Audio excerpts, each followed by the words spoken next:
Hello and welcome to the vlog. This is a run from Charters Towers down to Lake Maraboon. The journey is a little over 500 kilometres and takes a little over 5 hours. It's a very comfortable and easy drive.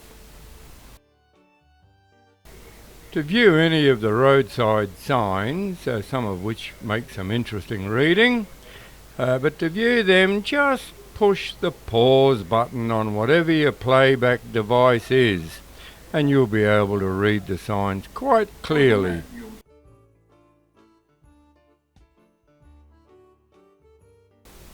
On the map you'll see that we pass through 2 localities and 3 towns: Cape River, Belliando Crossing, Clermont, Capella and Emerald.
This is one of the several long straight stretches of around 18-20 kilometres long.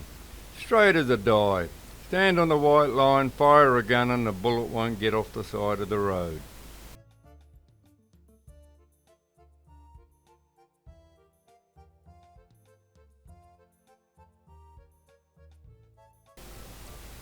This is the Cape River Rest Area.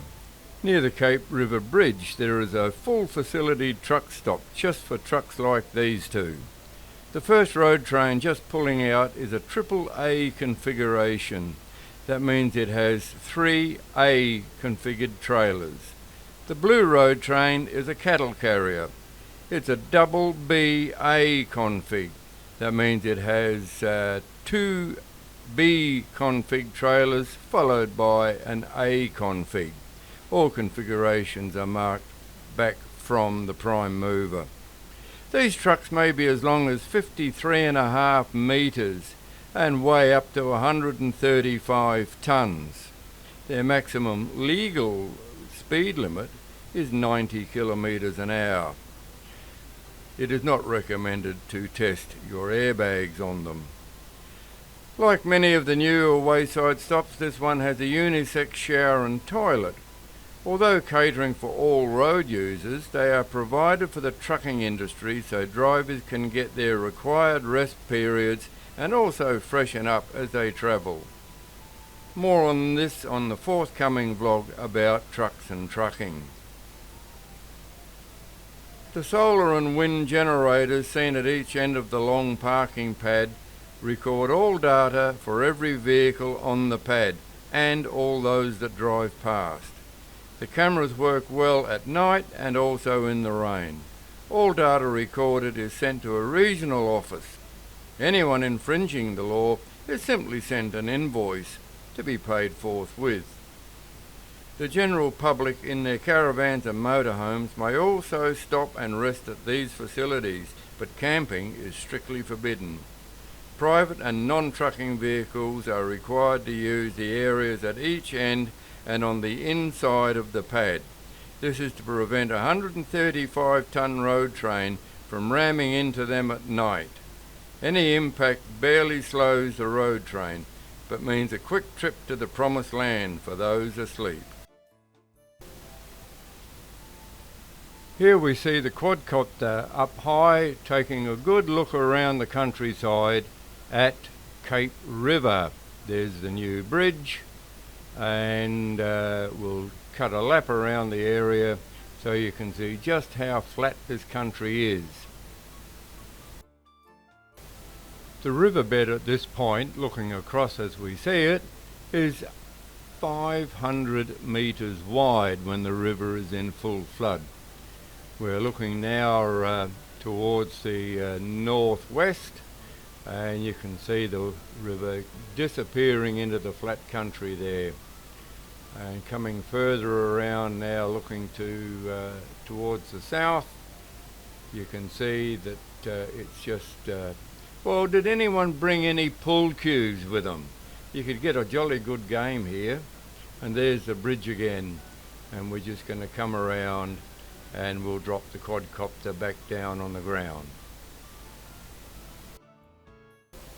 The control for image recording brightness in the quadcopter was apparently altered when I packed it away for this trip. As there is no recorded image viewing available during filming, it is not noticed until I was at home and editing this footage. My apologies for all of that.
These are typical roadside indications that roadworks is being carried out ahead.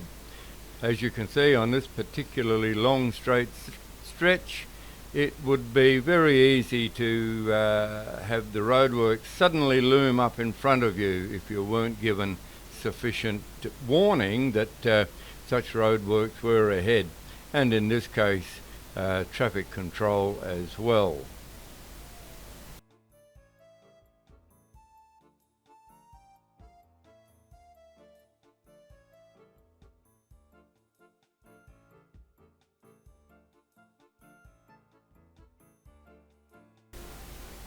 And just coming up on the left there, you can see a high mast. That's one of the newer type radio telecommunications towers. It replaced all the old earlier devices. Out of sight there for now, but not out of mind. It generally means that your cell phone or your mobile phone, depending on your country you live in, that it will work while you're travelling in this region.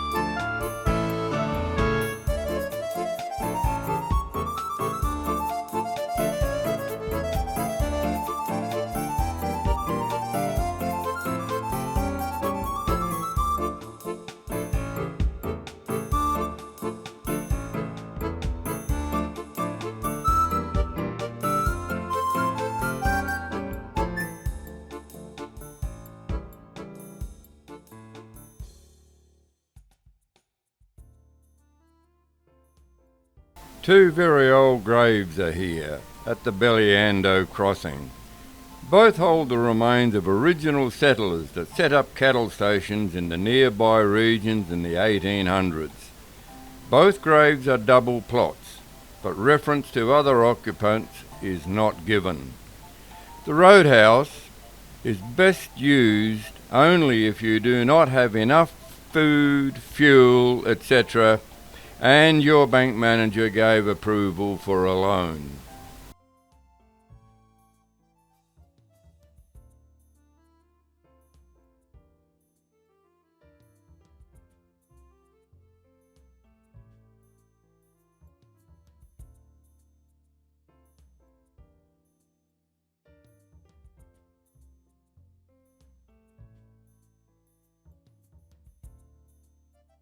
This is a new bridge over a railway line. The long, slow approaches over the bridge we go there now, there it is, and down the other side. These long, low angles are to allow the road trains to get over the top of the bridge without losing hardly any road speed.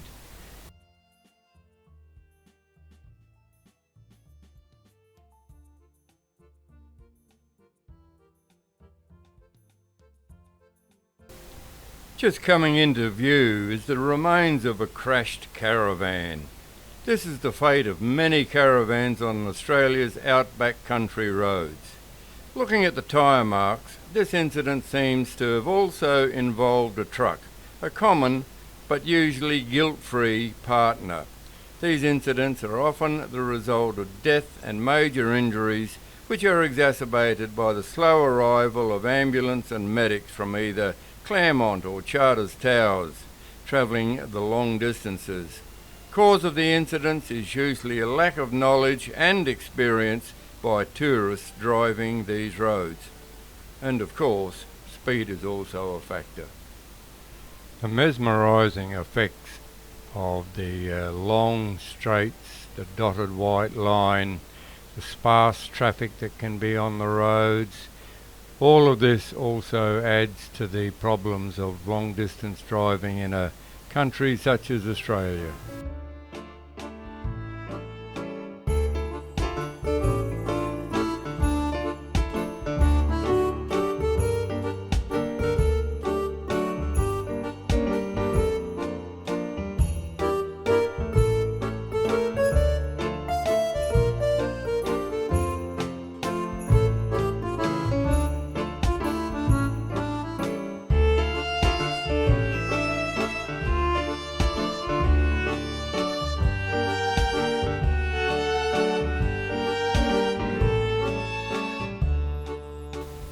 We're about to enter the town of Capella. It was an agricultural centre in its earlier years, but later it was turned into yet another coal mining town. It's halfway between Clermont and Emerald, and the earliest date of reference for the town is around the 1860s, when a community was set up here by the local farmers.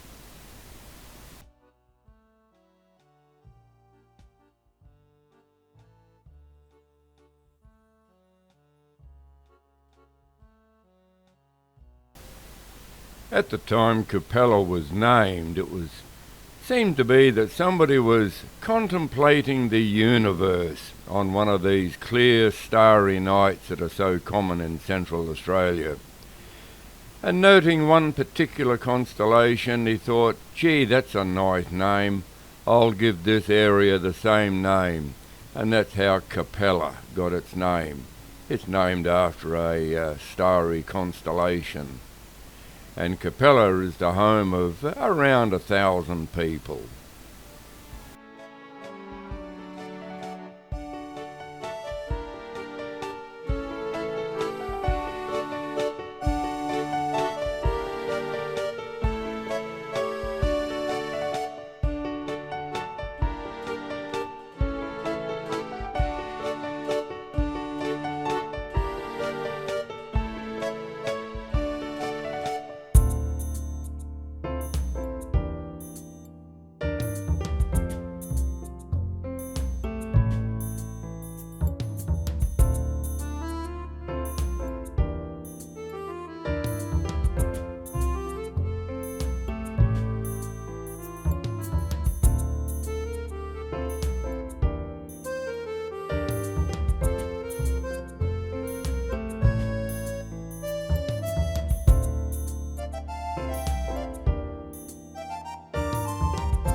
Well, here we are at the Fairbairn Dam. I didn't get any footage coming through Emerald due to the simple fact that the camera mounted on the dashboard of the ute requires 2 operations to enter recording. One to turn it on and one to begin the actual recording. It would seem that in pressing the actual recording button, I didn't. So sorry about that, there's no footage coming through Emerald. But anyway, here we are at the dam, and we have the quadcopter up in the sky taking aerial photographs of the whole of the dam area.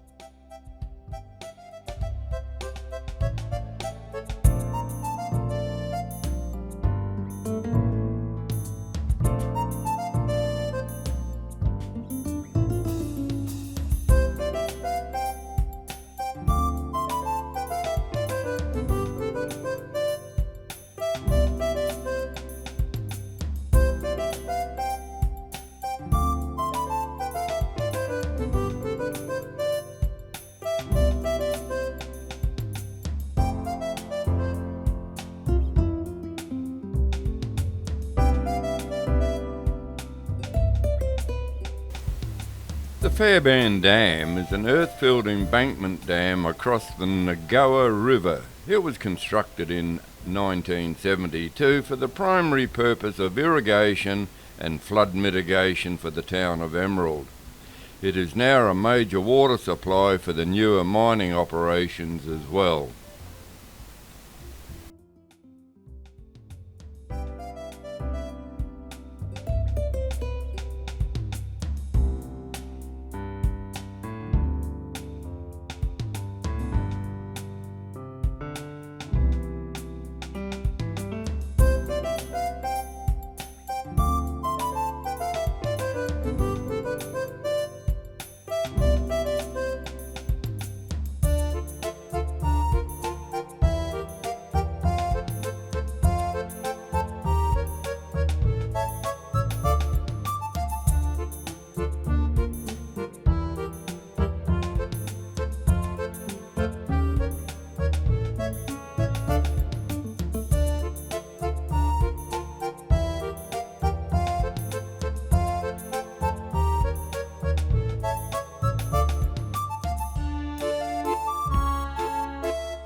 Lake Maraboon is a lake or reservoir created by Fairburn Dam on the Nagoa River. It's about 25 kilometres south of Emerald. It hosts a very large caravan park and campgrounds with all modern facilities, and it's where I stay when I'm at the lake.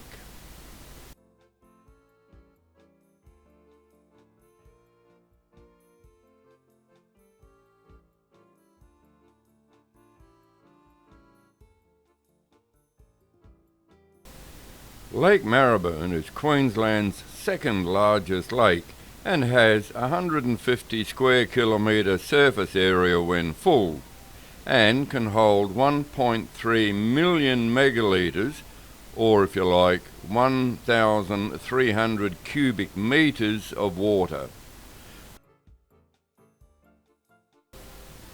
Lake Dalrymple, Queensland's largest reservoir or lake, is twice the size of Lake Maraboon. Lake Dalrymple is near Ravenswood, an old gold mining town about an hour's drive southeast of Charters Towers, and it will be the subject of another vlog.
Well folks, there's another vlog.